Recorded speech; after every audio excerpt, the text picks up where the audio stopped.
David Johnson is an elderly man, a Black American veteran with scars on his body and soul that tell a story full of pain, but also immense pride.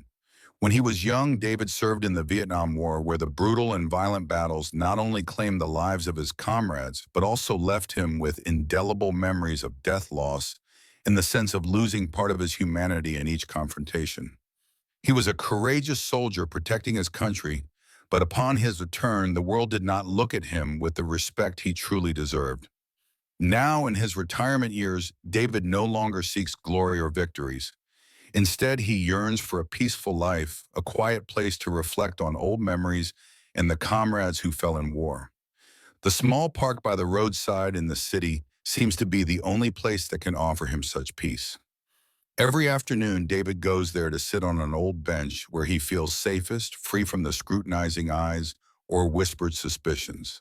This is the only space where he can temporarily forget the painful memories of war and breathe in the fresh air of nature without the weight of his past bearing down on him.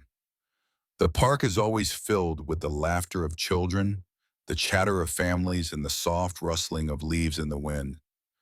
But for David, those sounds are just faint noises in the bustling life of others. He is just an old man sitting quietly, his empty eyes gazing ahead. His story, the scars of war he carries, is unknown to anyone. His hands, rough and calloused from years of hard labor, still maintain a resilience that few can understand. The scars on his body are not signs of weakness, but a testament to the courage and strength of a man who once faced death to protect others. Each time he sits on that bench in the park, David feels as if he can relax and let go of everything. Yet the old memories always haunt him. He recalls the days in Vietnam, the times he came close to death, the comrades who are no longer around. Every time he sits alone, his eyes become lost in those memories, the days he and his comrades fought together in dense jungles under a rain of bullets. War had taken so much from him, his closest friends, his joy, and the peace he had always sought. The emotional scars within him seemed impossible to erase, no matter how many years passed. But instead of drowning in the pain, David searches for peace in the simplest moments of life. One afternoon, when the sunlight gently bathed the sky, David sat again on the bench, letting his soul wander with a soft breeze. A little girl ran past him, her long hair flowing, holding an ice cream cone that was melting. She glanced at him for a moment, her eyes shining with curiosity, but in an instant she ran to her mother. David smiled faintly, a smile that was somewhat vague and melancholic. It was the smile of someone who had witnessed too many losses and had little joy left in life. He closed his eyes, letting the sunlight gently touch his face. A rare feeling of peace enveloped him, as if he had found a piece of serenity that he had long been searching for. But peace doesn't always last. While David was enjoying these quiet moments, he had no idea that the silence of the park would soon be broken. Suddenly, a group of 3 police officers walked down the narrow path leading into the park, their eyes glancing toward David. They noticed an elderly man sitting alone, and they suspected he might be homeless or acting suspiciously. Their looks, unfriendly and full of suspicion, were directed at him as if he was a threat. David wasn't surprised, as he had grown too familiar with this kind of prejudice. He knew that in the eyes of others, he wasn't just an ordinary man, but an outsider, someone who didn't have a place in society. The suspicion gradually escalated as the police officers moved closer. David looked up at them but said nothing, only answering quietly when asked why he was sitting there. He didn't want to make a scene, he just wanted to be left in peace in this space. But to the police, he was still just an unknown figure, nothing trustworthy. And so the misunderstanding began to escalate, and all David could do was continue sitting there, waiting for a confrontation that he knew he couldn't avoid. As the sunlight began to paint the park in golden hues, the usual hustle and bustle of daily life gradually faded away, creating a peaceful atmosphere that David truly cherished. In that space, he found comfort in calmness, in the rare moments of tranquility amid a world that was too noisy and chaotic. However, that tranquility would not last long. A moment later, the sound of heavy footsteps grew louder, intruding upon the peacefulness David was enjoying. Three police officers in sharp uniforms and hurried steps entered the park. The sound of their footsteps on the concrete was impossible to ignore, cutting through the natural sounds of the park, drawing the attention of David and everyone around him. David didn't turn to look at them right away, but as a soldier who had experienced countless dangerous situations, he instinctively felt a shift in the atmosphere. A vague feeling of unease began to rise within him, as though something was wrong and about to happen. David knew he couldn't escape their attention. In the park, curious onlookers began to stop and stare at him. But instead of simply wondering about him as passers-by would, the police officers looked at him with suspicion. They didn't see a man seeking peace. They saw an outsider, someone with nowhere to go, sitting alone in the park on an afternoon. In their eyes, David was an unfamiliar figure, potentially a threat. One of the officers walked up to David, his eyes filled with doubt. He didn't speak first, simply stopping for a moment and observing. David didn't respond, only looking straight ahead, but he could still feel the coldness in the officer's gaze. It was a look no different from the ones he had received throughout his life as a soldier, when others saw him as a tool, a person fighting for a greater cause, but never recognized as a human being. Then a question was asked. "Sir, you've been sitting here for a while. Is something wrong?" The officer's voice was firm, as if this were an interrogation, a soft inquiry masking a deeper examination. David, with a low and weary voice, replied, "I'm just enjoying the afternoon." He didn't want to make a scene. He just wanted to keep the peace he had found. But as soon as the words left his mouth, his officer's gaze grew colder, with no sign of understanding or sympathy. He asked again, his tone unchanged, "Do you have a problem? Why have you been sitting here for so long?" David felt a sense of discomfort. The officer's words felt more like a command than a question. He sensed the lack of respect in the tone, feeling as though he was being seen as an outsider, someone who had no right to be there. He didn't know how to explain himself, and whether it was even necessary to explain himself to people who knew nothing of his past. He simply remained silent, looking ahead, not paying attention to the glances from the bystanders. His mind drifted back to his past, to the painful memories of war he had experienced. He didn't want to face a world that didn't understand him, where people only saw him as a stranger. When David didn't respond directly, the other two officers stepped closer. One of them, a more serious-looking officer, immediately said, "We've received reports about homeless people loitering in this park. Can you explain why you're here? We need to check." His voice carried an air of coldness, not a genuine concern, but a subtle reproach.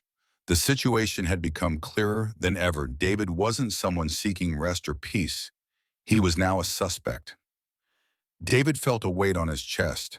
He had faced enemies on the battlefield, had gone through far greater challenges, but the pain of being treated like an invisible person, like someone with no value, was a feeling hard to endure.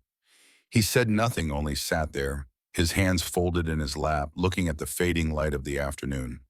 All he wanted was to let go, to forget everything, but it seemed as if someone was pulling him back into an unnecessary tension. His heart felt heavy, but he didn't want to show any weakness. The tension heightened when one of the officers, a woman, stepped closer and spoke in a gentler voice. "We just need to make sure you are not causing trouble. There have been some reports of loitering recently." Her words, though softer, were still clearly an examination of David, a question that suggested David needed to justify his presence. "Could you move along?" This suggestion had no sense of understanding or empathy. David looked up at her, a sense of disappointment and exhaustion flooding his heart. He remained silent, no longer wanting to explain his existence in this world. He was just a soldier, too tired to justify his presence anymore. The surroundings around David gradually blurred as he sat silently on the park bench. The soft sounds of nature, the rustling of leaves in the wind, and the laughter of children playing seemed to fade into the background, setting the stage for an event slowly unfolding before him. The police had surrounded him, their gazes unfriendly, and David could feel the tension rising. Every word they spoke felt heavy, and there was no room for misunderstanding in their questions. What David didn't expect was the escalation of the situation in an instant. The story was no longer just a brief conversation between a retired man and some police officers. Suddenly, the space became cramped and suffocating, as though something was about to happen that he couldn't avoid. The officers' attitudes began to change, and one of the three officers standing closest turned to his colleagues and gave the order, "Release the dog." This command, like an order from above, left no room for alteration. Max, the rigorously trained K9, was immediately released. The German shepherd, strong and powerful, moved towards David like a storm. The sound of Max's footsteps echoed loudly, making the air in the park feel thick and oppressive. Witnesses to the scene, from passers-by to families sitting on benches, held their breath, none daring to speak. Max did not hesitate. It obeyed its command and charged towards the target set for it. David locked eyes with Max as the dog approached him. A sense of familiarity stirred within him, but it wasn't the familiarity of a normal situation. It was the familiarity of a soldier who had faced danger and the wrath of war. But this time, facing Max, David felt a different kind of fear, a fear he had never encountered during his days on the battlefield. It was the fear of not knowing what he would face now that things had gone too far. As Max drew closer, David could not ignore the tension in each step the dog took. Its breath grew heavier and its sharp eyes locked onto him. Though he had witnessed the brutality of war, looking into Max's eyes filled him with an icy indifference. He couldn't understand why an animal, just a dog, it could evoke such fear in him in what should have been a non-threatening situation. Max took another step forward and then stopped right in front of David. That moment felt like time had frozen. Everything around the park went silent, to the point that one could hear the breath of those standing nearby. No one dared to move. No one dared to speak. Only tension filled the air, and every eye was fixed on David and the dog standing in front of him. In truth, no one, not even the officers, knew what was about to happen. Max stood still, not carrying out the attack it had been ordered to do. It halted, its eyes still locked on David, and a change that could not be explained unfolded. As the other officers looked at each other with expressions of confusion, the commanding officer who had given the order for Max to attack stared at his dog with bewilderment. The command had not been carried out, and in that brief moment, it seemed like everything had stopped. David took a deep breath, and in that instant, he could feel a shift in the atmosphere. It wasn't because of rush or fear, but because he realized that this dog wasn't attacking him for some reason that only it understood. It was a silent connection between a soldier and a long-lost comrade. David remembered the years of war when he and Max had faced countless trials, fought together in the jungles of Vietnam. This dog had saved him in many dangerous situations, and now, even after so many years, it still recognized him instantly. He straightened his back and looked into Max's eyes, a mixture of joy and sadness swelling within him. This was recognition, not from a human, but from a friend who had never forgotten. "Max," David whispered, his voice trembling. "Is it really you?" This time the officers and the people around couldn't help but notice something different. The heavy feeling gradually shifted into astonishment. Max was not just a K9 trained for attack. Instead, it was an old friend, a soldier who had fought alongside David and understood him more than anyone else. The crowd surrounding them didn't understand what was happening, but they all recognized one thing: David's story, his past, everything had been answered in a single moving moment. Max did not charge. It stood there silently and steadfast, as though protecting David from misunderstanding and unjust treatment. And in that moment, everyone in the park witnessed a miracle that no one could explain: loyalty and deep friendship that nothing could break. In the moment when Max stood still before David, a strange sense of familiarity surged within him. David looked into the dog's bright eyes, not with fear or panic, but with a deep understanding. In Max's gaze, he saw a hazy memory, a recollection of past years, days he would never want to forget. And at that moment, when the dog didn't follow orders, as if recognizing an old comrade, the whole park seemed to freeze in that moment, astonished by an inexplicable miracle. The police officers standing nearby began to realize that something was unusual. The officer who had given the order for Max to attack stood motionless, his eyes shifting from sternness to confusion. Everyone in the park fell silent, their eyes not only following the bizarre scene, but beginning to understand that something deeper was unfolding. However, only one person in the crowd truly understood what was happening: Clarence Wenitram. Clarence was an older, tall, and strong man wearing an old military cap that many people in the area recognized. He had served in the military and fought alongside David in the Vietnam War. Over the years, he and David had become close friends, not only in battle but also in life. Clarence knew David's story well. He understood the sacrifices and the wounds David had endured, the memories that could never be erased. Their story had been written on the brutal battlefields where courage and loyalty were not just concepts, but conditions for survival. When Clarence noticed the odd behavior of Max, he immediately realized who David was. A gentle smile spread across Clarence's face as he recognized that Max still remembered his old battle buddy. He stepped closer, and when he saw David's face clearly, his heart tightened. He had never forgotten his comrade, the one who had faced bombs and shared the pain of war with him. "Marcus, is it really you?" Clarence called out, his voice shaking yet filled with joy. David looked up, and his eyes lighting up as he recognized his old friend. In that instant, all the suffering, loneliness, and feeling of being forgotten suddenly vanished. He was not an anonymous stranger, not a homeless man as others had assumed. He was a soldier, a hero, a comrade who had fought alongside others during unforgettable years. And now, in this moment, that truth was being confirmed. Clarence moved closer, gazing at David with eyes full of empathy. He gently patted David on the shoulder, a gesture full of meaning without the need for words. It was empathy, the sharing of a painful yet proud memory. "Marcus, don't you remember me?" Clarence continued, his eyes full of joy and compassion. "You weren't just a fellow soldier. You're someone I'll never forget. Max recognized you from the very first moment." David didn't respond immediately. He just sat there, his eyes clouded with emotion. Memories of war, of fighting beside Max, of life and death, moments that only soldiers truly understand, flooded over him like waves. Max had been an essential part of that time. Not just a canine dog, Max was the only friend he could trust, the one who had saved him many times in perilous situations. And now, in the face of the doubt and suspicion from the officers, Max once again proved that the bond between a soldier and his dog could never fade.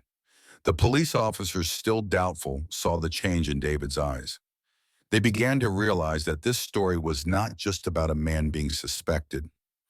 David was part of something much larger, a story about courage, about those who sacrifice for the country, and about the scars that not everyone can see. These were not just physical wounds. They were mental scars, the memories of war that people like David carry with them for life. They were not just heroes on the battlefield, but also individuals who deserved respect and understanding. Clarence continued to recount their story, the days of fighting under a rain of bombs, the fierce battles that only courage could help them survive. Their story was not just about combat, it was about unwavering loyalty. Max was not just a canine dog, but a reliable comrade who had helped them overcome the toughest challenges of the war. The people in the park began to pay closer attention. They listened to Clarence's story, and gradually they began to understand that what they had seen was just the surface of a much larger story. Their curious looks, their doubts, gradually turned into sympathy and respect. They realized that sometimes what they see is only the outer shell, and each person, each story has a depth that they never took the time to explore. Soldiers are not always the people society wants to acknowledge, but they deserve the respect they've earned through their sacrifices. David finally spoke, his voice hoarse and full of emotion. "Thank you, Clarence. Thank you for never forgetting me." In that moment, he felt a sense of relief, the lifting of old wounds. There was no more loneliness, no more being forgotten. He was not a homeless man, not someone left behind in this park. He was a soldier, a hero, and his story deserved to be told not to elicit pity, but to bring understanding. What happened next in the park amazed everyone who witnessed the transformation in their minds. That moment when Max stood silently in front of David opened up a path filled with understanding and empathy. Both the police and the people in the park could not have expected to witness such a profound change, not only in how they viewed David, but also in how they viewed soldiers, people who had sacrificed for their country, but were often forgotten and misjudged. As soon as Clarence stepped forward and called David's name, the shift began. The skeptical gazes and harsh words from the police officers began to give way to understanding. Clarence, with certainty in his voice, opened the door to a truth that everyone around had not yet realized.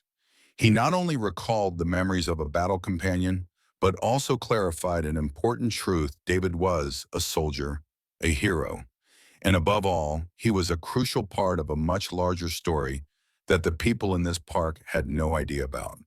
Clarence's words rang out, clearing up all the misunderstandings and prejudices that David had endured for so long. His story, the sacrifices and pain he had gone through, was no longer being ignored. He was not a homeless man, not someone sitting there with no reason.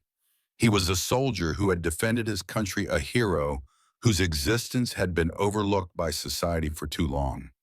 As Clarence recounted the story of the war, the fierce days of battle, and of the comrades who had fallen, David's story became part of a much bigger narrative, a story of sacrifice, loyalty, and an unbreakable friendship. The police officers who had been standing in judgment of David now exchanged confused glances. They began to realize that they had been wrong.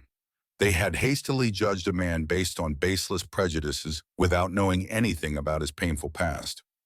One of the officers, the one who had ordered Max to attack David, began to recognize the absurdity in his own actions. He no longer had confidence in his decision. The story that Clarence told not only cleared up all doubts, but also made him realize that sometimes soldiers, heroes, are not always recognized, and they often struggle with the silence of society. The people in the park who had previously stood by and observed began to change their attitudes. They no longer saw David as an anonymous stranger, but as a person with a past, with memories and sacrifices they had never understood. A middle-aged man standing nearby stepped forward, extended his hand to David, and greeted him with a look of respect. "Thank you for serving this country," he said, his voice filled with emotion. Those around who had before looked at David with indifference now stopped and began to applaud him, showing their respect. A wave of emotion spread through the space from the young to the old, as they all realized that empathy was the most important thing, and no one deserved to be overlooked just because they didn't have a voice in society. Despite the lingering confusion in their eyes, the police officers began to realize they had been wrong. One of the officers looked down at the ground side and said with regret, "We didn't understand him. We were just doing our job, not knowing the full story." This statement marked a deep realization of their responsibility and how they treat the public. These officers were not bad people, but their lack of empathy and haste had led them to act wrongly. Through David and Max's story, they learned a lesson in understanding and gaining a deeper awareness of the people they encounter in their work. Meanwhile, the people in the park didn't just stand by silently, they began to reflect on themselves. The young people who had previously watched from a distance now realized that they couldn't continue living in a world where people only see each other's outer shells. One of them, a young man, looked at David with a different gaze. He stepped forward and said, "I'm sorry for not understanding before. Thank you for what you've done." That simple sentence, yet so meaningful, moved David deeply. The young man not only apologized, but also showed a genuine respect that David had never received from those around him before. In that moment, the change was not just from David or the police, but from the entire community. People began to realize that although everyone's past may be full of pain and sacrifice, they all have value. They deserved to be recognized and respected. Through this event, the park became not only a place to relax, but also a place that sparked an awakening of compassion and understanding. What had started as a normal afternoon turned into a vivid lesson in empathy, loyalty, and respect. As the evening gradually fell and the last light of the day shone on the faces of those present, the reflections of changed eyes were clear. The people in the park no longer saw David as just a soldier, but as a man worthy of respect. What they had witnessed had changed not only how they viewed him, but also how they viewed the society they lived in. The change began with each individual from small but meaningful actions, and that park in that moment became a symbol of connection and mutual understanding. In the end, when everything seemed to have calmed down, a profound change not only took place within the park, but also resonated deeply in the hearts of everyone present.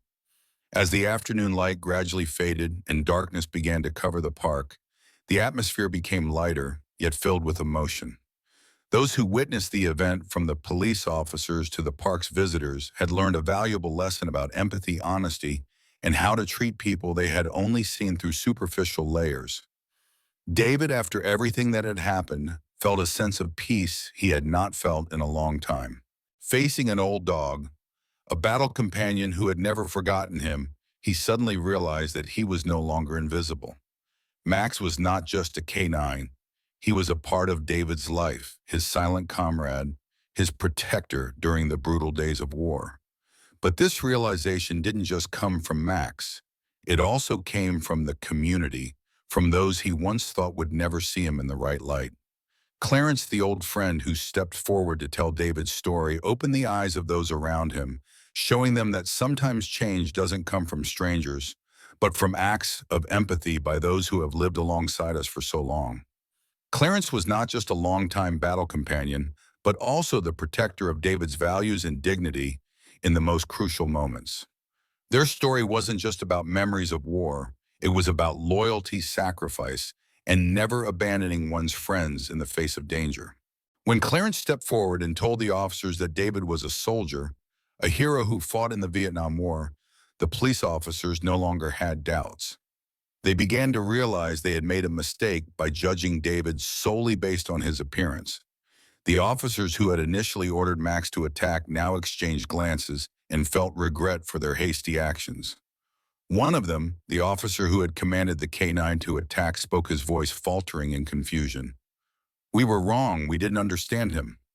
This statement was not just an acknowledgement of their mistakes, but also an awakening about the role of the police in protecting the community without rushing to judgment.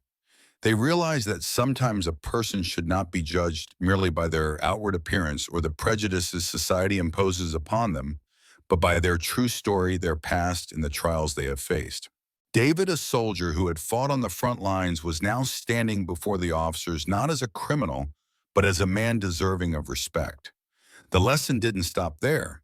The people around, who had once only seen David as a stranger with no place in society, now began to view him differently. A middle-aged man who had previously stood by observing from a distance approached David and extended his hand with respect.